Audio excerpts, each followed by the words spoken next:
Good evening and welcome to Chicago Tonight. I'm Brandis Friedman. Coming up on the program, what the city isn't doing when it comes to unfriendly bike lanes. Old building, new tenant. Who's set to lease space at the redeveloped Marshall Field site? That and more from Crain's. And the fight to keep the Thompson Center up and running. But first tonight, former LA Police Chief Charlie Beck held his first press conference as interim Chicago Police Superintendent this morning, weeks earlier than he was expected to take over. It comes a day after then Superintendent Eddie Johnson's abrupt dismissal by Mayor Lori Lightfoot. So what can Chicagoans expect from interim Superintendent Beck? And what's next for a department already laboring under a federal consent decree? This as it faces fresh allegations of brutality after video emerged of an officer violently slamming a man to the ground last week. Joining us to share their thoughts are John Escalante, Chief of Police at Northeastern Illinois University. Escalante previously served in the Chicago Police Department for more than 30 years and served as interim superintendent after Gary McCarthy was fired. And Sharon Fairley, a professor at the University of Chicago Law School. Fairley served as chief administrator of the Independent Police Review Authority, or IPRA, and also helped create COPA, the Civilian Office of Police Accountability.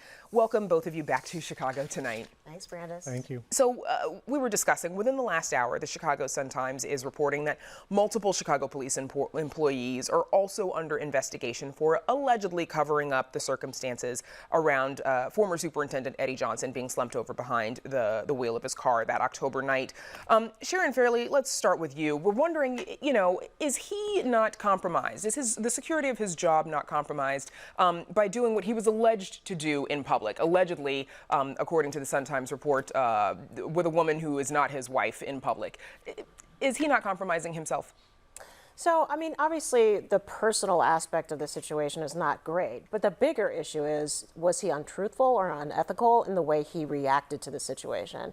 And if he was, and which it sounds like the report implied that he was, and certainly the mayor claimed that he was untruthful, that's a problem. And the mayor had to take a stand on that. The department really needs to have kind of a zero tolerance policy when it comes to truthfulness. We know that this has been a challenge for the department in the past, and to set the right tone and to create the right standard, I think the mayor came out strongly on that issue. John Escalante, could a member of the public not attempt to use this against him for their own personal gain if knowing something about him and having seen something in public and holding it over his head? Certainly, I think that, could have been something that we may have seen happen in the future, but I do think it's important to recognize, as the mayor acknowledged yesterday, that the Inspector General's investigation is still ongoing. And I think public's going to have to be a little more patient and wait till that investigation is complete, and then we'll have all the facts and we'll know exactly what happened. Sharon Fairley, is it outside the norm for the mayor to see an Inspector General report before it is completed? Is that regulation? I don't think that happens very often, so I'm not sure exactly what the process was for why that happened in this case. So I would say it's probably unusual. We're also hearing from former Superintendent Eddie Johnson today. He did release a statement to the media. It says, it's a two-page statement. It says in part, though, quote, "I did not intentionally mislead or deceive the mayor or the people of Chicago.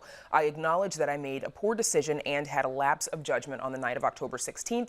However, I have no interest in fighting a battle for my reputation with those that want to question it now." Looking forward, though, John Escalante, what should the city be looking for in the next superintendent? Well, I think a lot of things need to be taken into consideration. One, I think the person that is going to be the next superintendent is going to have to be a proven leader, someone that is coming from a major city police department, someone that brings that experience with them that is going to be needed here. It's going to have to be someone that is able to communicate and message well, both internally to the department and externally to the community. Someone that's going to probably has to be doing their homework right now. If it's an outside candidate, they can't wait. They got to be looking at the city right now, the city's history, the history of the police department, and the issues that the police and the community have dealt with for many years. So there's a lot of things I think that need to be taken into consideration, but certainly it has to start with being a proven leader. Sharon Fairley. Yeah, it's a really big job, and it's a very complex job based on the situation that we're in. So there's a lot of skill sets that this person is going to need to bring to the table to be able to hit the ground running. So they need to have experience running a large operation, a large policing organization. They need to have a proven experience, fighting crime in a problem-focused way, using the technologies that are now being used to fight crime. And then also, as John said, the community relations is a huge piece of the job. We know that right now part of the big challenge is the lack of trust between the department and the community, and we need somebody who's going to be able to step in that job and to be able to rebuild those relationships. Chief, so Charlie Beck, he is now the interim superintendent, taking over several weeks before that was intended. You're familiar with him. What's his reputation? Well, he is one of those people that would be considered a proven leader, and he brings 40 years of police experience from the Los Angeles Police Department, third largest police department in the United States, a department that worked under a consent decree.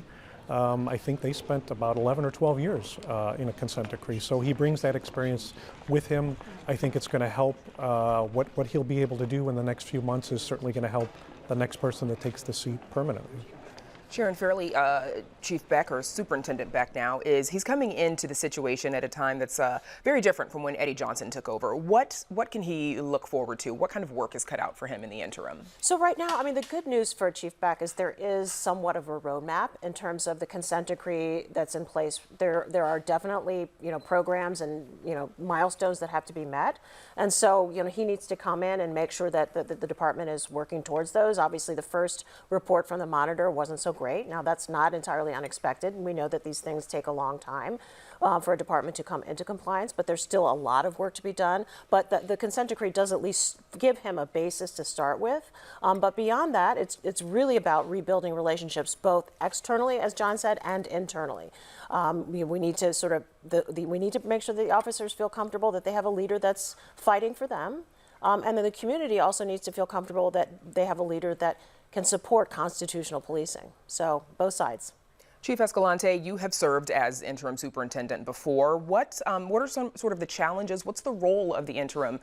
In this case, for Charlie Beck, it will be different than it was for you. He has said that he has no interest in serving this job in a permanent position. What's the role here? Well, I think he's made it clear, as you said, that he's not interested in the job permanently. And so he'll be here until the search is complete. I think that's going to be a benefit for the department because he'll be able to give that next superintendent an honest assessment without any bias.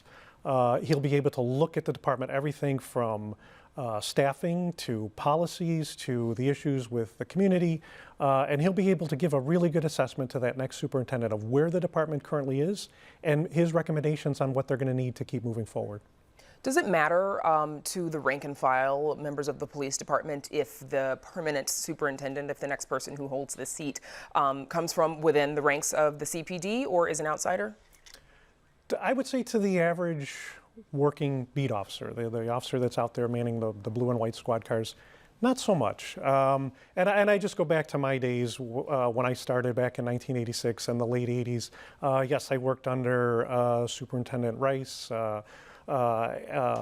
Superintendent Matt Rodriguez, but I never had any contact with them. I never had any association with them. I think the rank and file officers that are on the street just want to know that that frontline supervision, the sergeant and the lieutenant that they work for are looking out for them and that they are equipped with the right tools to be good supervisors. That's who I think they really look up to. They look up to that sergeant and the lieutenant. Sure, they pay attention to who the superintendent is, but I don't think to the average officer it really matters who it is, as long as it's a good leader. Sharon Fairley, do the rank and file officers tend to have more respect or admiration for a superintendent who comes from within the ranks of CPD, or would they be fine with an outsider? Well, certainly someone who's coming from the inside is going to be a known quantity, right? And because of that, they're going to start with a certain amount of trust by the officers who know that particular person. But I think the challenge here is if you look at the criteria, for example, that the police board has listed in terms of what they want to see in candidates for this job, it is a long list, and I think they'd be hard-pressed to find an internal candidate who can fulfill all of those qualifications. Now, I'm not saying that doesn't mean an internal candidate might not get the job. They could find that there is an internal candidate that is the best candidate available from those that they consider. But if you look at all the qualifications that they're looking for, it's going to be hard to find that internally. What is your reaction to the way Eddie Johnson's departure is now happening and the legacy that he leaves from his 3+ years as superintendent? Yeah, I mean, so the whole thing I think is just really, really unfortunate because Superintendent Johnson came into the job at a very, very difficult time in the city's history. We were in crisis, and I think that he handled himself with grace and poise through a lot of very, very difficult situations. He did see the department through the creation of the consent decree and got it started on its implementation. So I think that there are a number of accomplishments that you can point to on his behalf. And so it's really unfortunate to see his tenure sort of marred by this last situation. Chief Escalante, same question to you. I agree with literally everything Sharon said. Eddie's my friend, and I think he has a lot that he could be proud of in terms of some of the things he accomplished while leading the department. If you just look at the last year and the significant reduction in violence that the department was able to make success on. Just this past November, I think there was a third fewer homicides and murders this past November than there were in 2016. And certainly that's nothing to celebrate, but I think they were making good progress on reducing the violence. That's just one example of the things that he accomplished. And so I hope that he's remembered for all those good things that he accomplished and not this past week. Okay. John Escalante and Sharon Fairley, thanks to you both for joining us. Sure, thank you. Thank you. And there is more Chicago Tonight just ahead, so please stay with us. This evening's presentation of Chicago Tonight is made possible in part by North Shore University Health System. Here's to the end of illness and the beginning of how healthcare should be.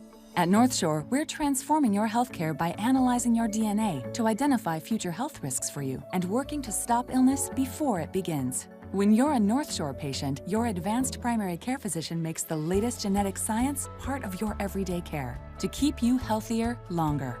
Advanced Primary Care. Here's to taking control of your health and taking on what's next. Chicago is a city for cyclists, or at least it's supposed to be. City leaders tout hundreds of miles of bike lanes and awards for being among the most bike-friendly cities in the U.S. But many bicyclists say the daily hazards they encounter and report to the city aren't being addressed. Chicago Tonight's Nick Blumberg reports. Some drivers in Chicago seem to have a habit of treating bike lanes like parking spaces. But if you call or go online to report those drivers to 311, city data shows the service request is automatically closed as soon as it's submitted. According to the Chicago Department of Transportation and 311's own website, complaints about vehicles in bike lanes don't trigger any immediate enforcement. Rather, they're used to collect macro-level data to target hotspots. It's acting as a placebo effect. Christina Whitehouse is the founder of Bike Lane Uprising, a crowdsourced platform that documents blocked bike lanes and other problems that she started after she says she was nearly run over while biking. Without a system in place of city services that are actually deployed to act on those 311 requests, the bike lane conditions are not actually being improved. It's not just cars in bike lanes. For other bike-related requests like patching a pothole, street cleaning, or plowing snow, cyclists say 311 also falls short. Bike Lane Uprising users have seen their 311 complaints ignored, automatically closed, or marked as completed, even though the problems persist. And city data shows a huge backlog of 311 requests. Just 15 of the 449 complaints since June 1st are marked as completed. The Department of Transportation says the backlog isn't actually as bad as it looks, and that a recently hired staffer hadn't been properly marking completed 311 requests. Whether it's for a pothole or a parked car, if you don't want to use 311 or you haven't gotten results, some aldermen say to call their office directly. Alderman Brendan Riley recently called 311 a black hole on Twitter. But calling the alderman's office doesn't guarantee action, and it can take some digging. You have to do your due diligence to figure out whose ward the incident is in. And we all know that wards are gerrymandered. So, one section of a bike lane could be in one person's ward who might be very, conscious of biking conditions, whereas the other portion could be in a ward where the alderman isn't necessarily the most pro-biking. In early 2017, the city's Department of Finance said it would step up enforcement of cars in bike lanes. So far this year, about 3,100 drivers have been ticketed. Last year saw 3,900 tickets. Christina Whitehouse says an improved 311 can be a useful tool, but that it's not the only answer for keeping bicyclists safe. Technology alone is not going to solve the problem of bike lane conditions. You can submit to any database all day long, but without the back-end services in place, nothing will be enhanced. And unfortunately, there's a lot of cyclists that have been killed because of that. For Chicago Tonight, I'm Nick Blumberg. And if you want to explore Bike Lane Uprising's database and look at the 311 requests the city receives for bike-related issues, please visit our website. A former Chicago police commander gets probation instead of prison time. Amanda Vinicky has that story and more of what's making news in Chicago tonight. Amanda. Brandes, former police commander Kenneth Johnson's illegal actions aren't related to his police work. Rather, Johnson collected and spent Social Security checks intended for his mother for more than 20 years after her death. He pleaded guilty to bilking the government out of more than $360,000, even as the CPD was paying Johnson an annual salary of $160,000. Johnson retired in 2017. Prosecutors had asked a judge to send Johnson to prison for 2 years. Instead, he got 2 years probation, including 6 months of confinement in the community. He'll also have to pay back the stolen money. More details on our website. The CPD has arrested 53 people for illegally selling guns and drugs over Facebook. The department says it's no thanks to the social media giant. The CPD says undercover officers posing as criminals were able to buy guns like these on private Facebook groups. CPD says Facebook is emboldening criminals by refusing to shut down those groups, even as Facebook does shut down detectives' fake accounts. Facebook has defended itself, saying it prohibits firearm sales and that it catches most illegal purchases before they're completed. A 20-year-old man is dead after getting shot in the neck and chest while standing on a Red Line platform at the CTA's Howard Station. Chicago police say the shooter ran. They have no one in custody but are investigating and recovered a gun at the scene. Students who begin learning English as a second language in kindergarten and then become proficient by 8th grade are testing at the same level as their peers. That's the takeaway of a new UChicago Consortium study. 96% of the students at Socorro Sandoval Elementary School come from Latino families, and 60% of the student body there are classified as English learners. By supporting our students is taking into consideration their linguistic background, their culture background, their heritage, and those values.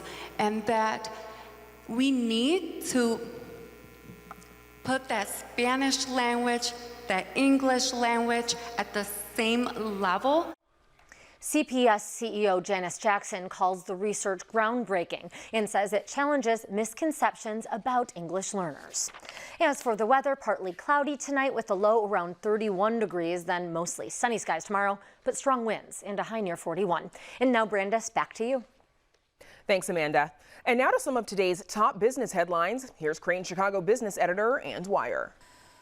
Brandes, BMO Harris Bank is preparing to cut nearly 400 jobs in the Chicago area as part of a company-wide cost savings push.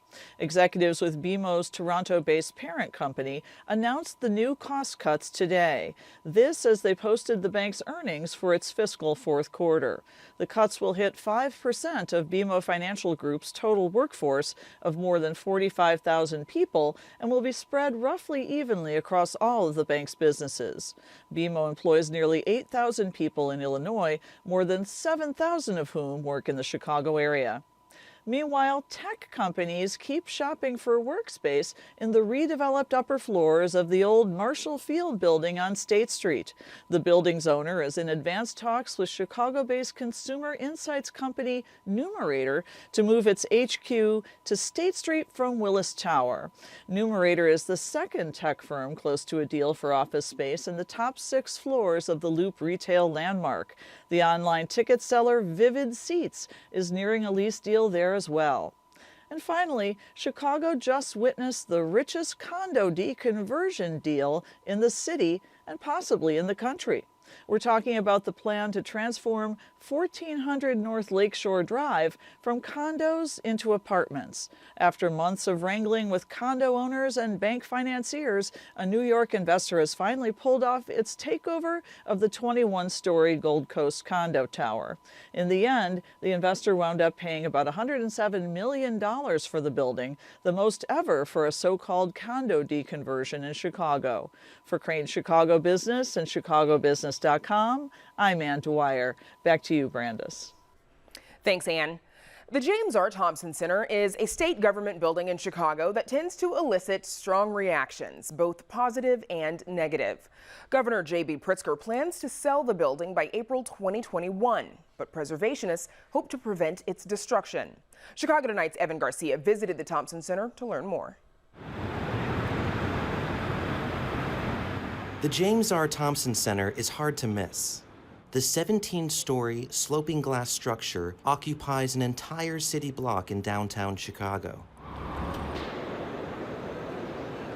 Opened in 1985 as the State of Illinois Center, it houses state government offices, shops, a food court, and a CTA transit hub.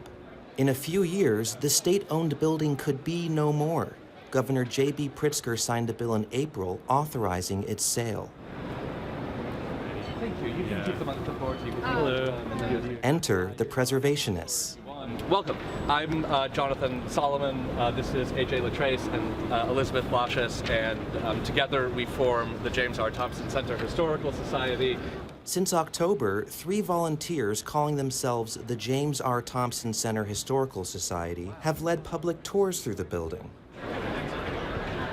Heading down to the food court, architect Jonathan Solomon points out postmodern features of the building, designed by Helmut Jahn. The dome that we're standing under is modeled on the dome at the Illinois State Capitol. Solomon touches on one complaint about the 1.2 million square foot building, its apparently inefficient air conditioning and heating systems. But it became known immediately after opening more for the ridiculous, which were 90-degree temperatures indoors. In summer, the building seemed to embody a kind of a malevolent force, a personality, almost like a supervillain on the lives of the people who worked in it. But like supervillains, I also had a kind of a secret fascination for it. The Historical Society's tour takes place in the public areas of the James R. Thompson Center, but most of its 17 floors occupy offices of state government employees, including the governor on the top floor. We're in the auditorium of Thompson Center. There's a lot of water stains, and you see a lot of the, not just older finishes, but the deterioration. Aishe Kalajolu is the Chief Operating Officer of Central Management Services. The agency manages the state's properties and facilities. There are a lot of neglect over the years and a lot of deferred projects. So the state that the building is, unfortunately, is a sad state. There is more than 15 current locations for roof leak. The carpet is original. You'll hear a lot about the carpet. Almost everything you see in this building is original, and it's over 30 years old. It's beyond its life expectancy. Governor Pritzker's office says it would cost $326 million to fully repair the building. It's the largest asset the state has. It's very costly to operate this building. It costs nearly $17 million a year. When we think about what we could do at this site, there are a lot of opportunities. It's a big building. Sure, it can be sold for private condos or apartments. It could be used for private office. It could be a hotel. Wrapping up the tour, freelance real estate journalist AJ Latrace questions the state's management of its building. One thing that that really illustrates the state's position towards this building is if you look over here, this is a couple of storefronts that were previously the Illinois State Museum. The State Museum in Chicago. It was open to the public. You could go and learn about our state, so you could see public artwork. That was closed during the budget impasse in 2015 and never reopened. Is it the building's fault that some of these things are happening? again, like, your own personal house or our homes or cars or other complicated machines or buildings, if we're not maintaining them, if the roof is leaking, you're going to fix it, right? I mean, that's the whole point. For Chicago Tonight, I'm Evan Garcia. And if the Thompson Center is sold, Governor Pritzker's office said some of the building's 2,200 state employees would relocate across the street to the Bolandic building, while others would move to other state-owned offices. Watch an extended version of this story on our website and let us know how you feel about the Thompson Center. And we're back to wrap things up right after this.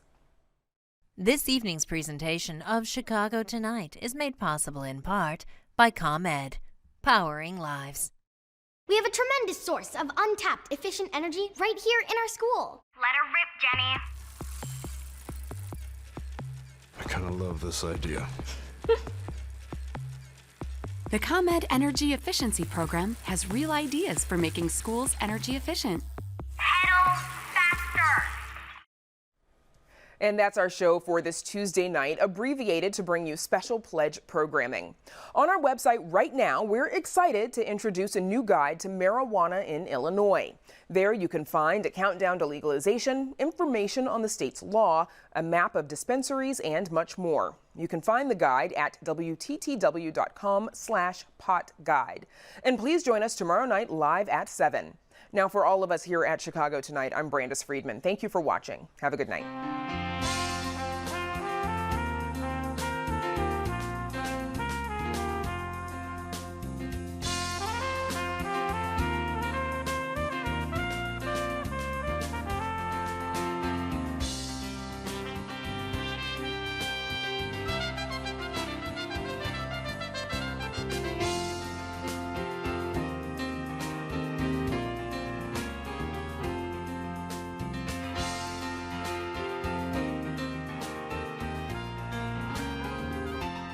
Closed captioning for this program is brought to you by Robert A. Clifford and Clifford Law Offices, serving Chicago as a personal injury law firm since 1984.